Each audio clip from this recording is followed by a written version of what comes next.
In this video, I'll show you how you can fix iTunes not opening on your Windows PC.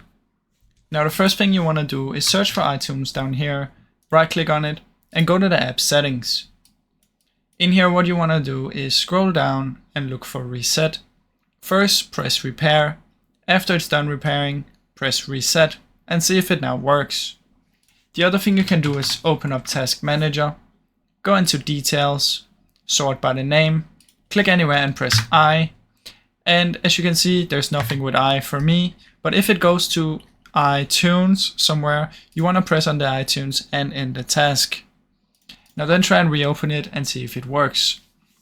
Now if that still doesn't work, what you can do is search for Windows Update down here, open up the Windows Update, and from in here you want to take the latest Windows Update. Now if you've already done that, you can try and open up the Microsoft Store, go down here for Library. Once you're in the library, you want to check if you have an update for iTunes. As you can see, I have one for Microsoft 365 Office. Take the update if you have one for iTunes. If you don't, then the last step you can do is simply try and reinstall iTunes.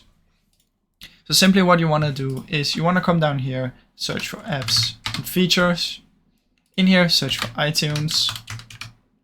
Click on it, uninstall, and then reinstall it. Now that's basically what you can try, guys. Now I really hope you enjoyed this video.